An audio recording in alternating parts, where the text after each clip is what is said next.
Hello. I'd like to read to you from a recent article that I found while I was doing some research for a blog that I wrote this morning. And I thought it would be interesting to do a little bit of a commentary on this as a video for my page. This is what I found as I was looking at theconversation.com, which is not a site that has any political leanings of any kind that I can find. And its title is "Teaching Has Always Been Hard, but It's Never Been Like This. Elementary school teachers talk about managing their classrooms during a pandemic." Teachers say serious behavior issues like emotional dysregulation, disruption, and defiance are more common than they used to be. Even in historically calm schools, physical fights and verbal outbursts are becoming routine. One teacher shared with us that a student spit in her eye right after returning from winter break. The next day, that student tested positive for COVID. Teachers are thus forced to spend time restoring order before they can teach. One said, "I realize that so little of my day is spent on true, high-quality instruction." I find this a very interesting admission, and it's something that I've been reading over and over again in articles regarding the opening up of schools again, especially for those schools that have been closed during much of the pandemic. Article after article talks about how children have forgotten how to socialize, that there's fighting in the hallways, and that there's all these problems that kids have forgotten how to socialize. Isn't that the most amusing thing ever? People have forgotten how to socialize because they are out of school. Like, what happens to 18-year-olds when they leave school? Do they suddenly not know how to socialize anymore because they aren't in school? I've spoken before about the myth of socialization, but let me tell you what's really happening here. Based on the book, Hold On to Your Kids, the problems that they're having in the public school system are not about the fact that kids can only socialize if they're in school.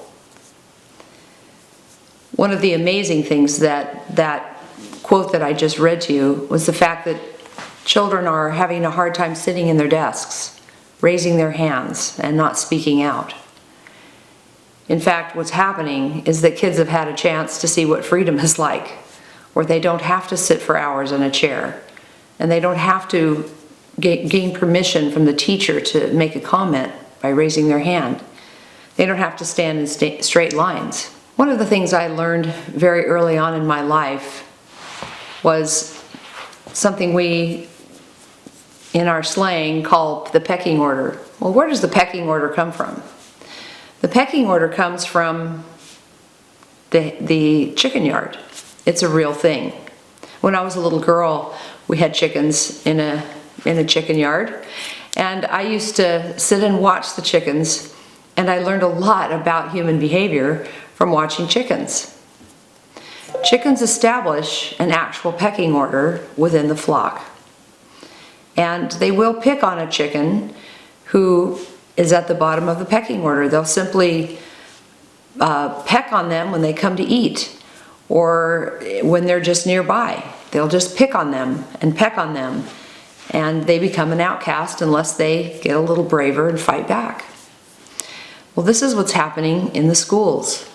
For almost a couple of years now, a year and a half, the kids have been out of their pecking order. The pecking order has been disassembled. And now that they're all back together, they're having to reestablish their pecking order, and that's all that's going on. Isn't it sad that we place our children in a chicken yard where they have to have a pecking order? It's very, very wrong. It's the wrong thing to do for our children. There should be no such thing. There should be no entity that requires children to have a place that they have to defend. Now, what is the answer to this? The answer is to do away with the model.